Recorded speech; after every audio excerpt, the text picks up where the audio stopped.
Olá, gente, vamos dar continuidade na nossa aula de higiene ocupacional. Na aula passada, nós falamos aí sobre, terminamos com o espectro sonoro. Existe uma faixa que se torna audível, né? Que é audível, na verdade, a melhor forma de se falar, que é audível para o ouvido humano, que é a faixa entre os 20 a 20 mil Hz, né? É uma frequência de onda. Abaixo disso nós teremos o infrassom e acima disso o ultrassom. Baseado nesses conceitos de curvas, de frequência, nível de pressão sonora, existem estudos que enquadram determinadas curvas como mais adequadas para análise de ruído. E essas curvas são chamadas de curvas de ponderação. Nós temos basicamente quatro curvas, A, B, C e D. A mais utilizada é a A, que é a que mais se assemelha com a resposta do nosso ouvido, do ouvido humano, sendo tanto válido para o ruído contínuo como intermitente. Aqui a gente vê que o ruído contínuo ele tem uma pouca variação em decibéis, o intermitente ele tem uma variação e o ruído de impacto não, ele tem um pico, um intervalo superior a 1 segundo, mais um pico, semelhante às batidas de um martelo, do martelete, né?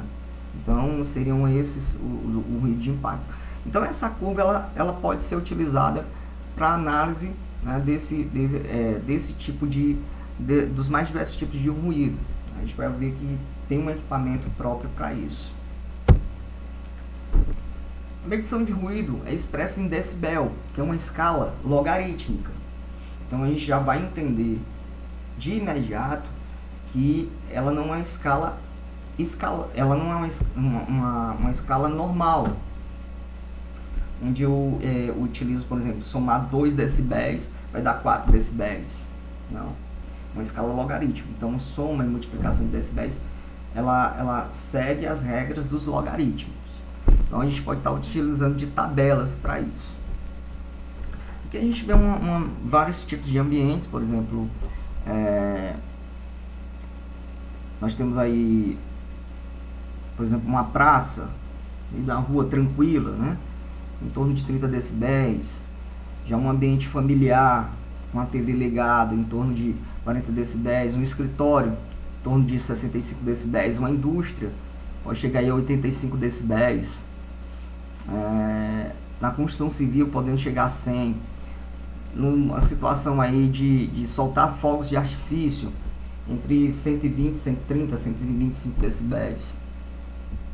Que representa um nível de pressão sonora.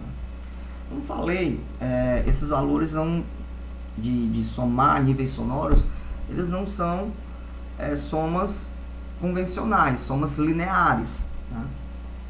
Essas somas escalares lineares, elas são somas logarítmicas, porque a gente vai entender que nós, para somarmos níveis sonoros, não é assim, eu tenho uma máquina com 60 decibéis, uma máquina com 40, vai dar 100 decibéis, não é assim. A gente vai utilizar de uma escala logarítmica para isso. Aqui nessa aula de hoje a gente vai entender essa escala. A gente tem diferença entre níveis e a quantidade a ser adicionada. Por exemplo, eu tenho uma determinada máquina que tem 100 decibéis e outra máquina que tem 104 decibéis. Para eu saber o quanto é que juntas elas produzem de ruído, eu tenho que saber a diferença de um para o outro. Uma tem 103, a outra tem 100. Qual a diferença de 100 para 103? São 3. Então, quando eu vou aqui na minha tabela, o valor adicionado é 1.8. 1.8 a quem? É o maior valor. Então, qual é o maior valor entre 100 e 103?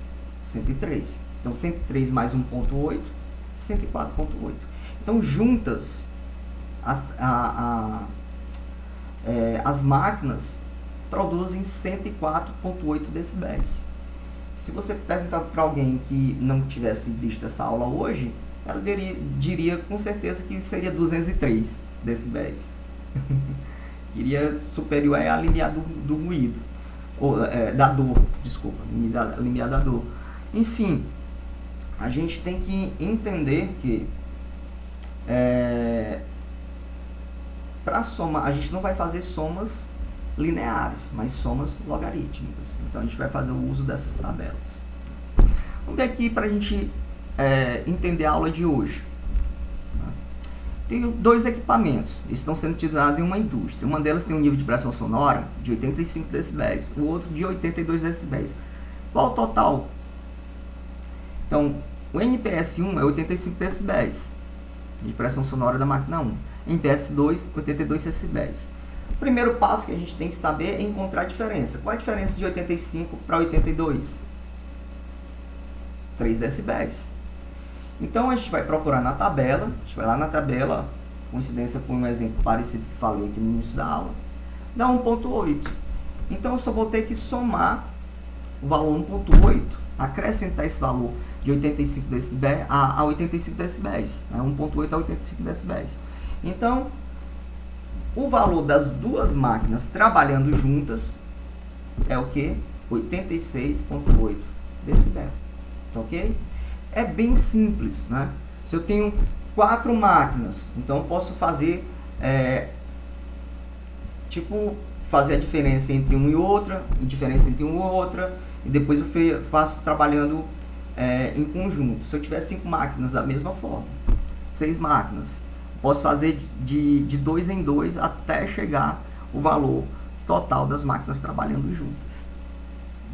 Aqui é o exemplo mais simples que a gente tem para aquelas situações, onde você muitas vezes já tem uma máquina operando, e aí você está numa situação onde eu preciso de outra máquina, mas eu preciso respeitar a quantidade de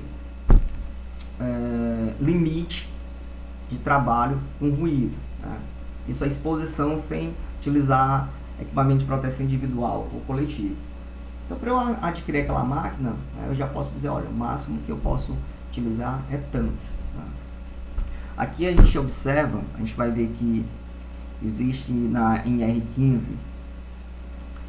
uma tabela onde é associado o tempo de exposição ao nível de pressão sonora, e a gente vai observar que 86.8 decibéis ele já supera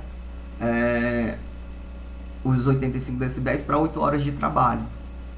Então, ou teria que se tomar medidas protetivas que fizesse com que o trabalhador, ou coletivas ou individuais, que fizesse com que o trabalhador pudesse executar seus trabalhos durante 8 horas a 86.8 decibéis, ou teriam que se fazer uma medida administrativa, que é a redução da exposição ao risco. Ou seja, ele poderia trabalhar naquele ambiente até X horas, em outro ambiente, um nível de pressão sonora inferior, àquele, outras horas. Isso é assunto para as próximas aulas. A gente vai estar discutindo essas diferençazinhas, né, ao longo dessa nossa jornada, analisando o ruído, tá ok? Risco físico, ruído. Então, até a próxima, gente.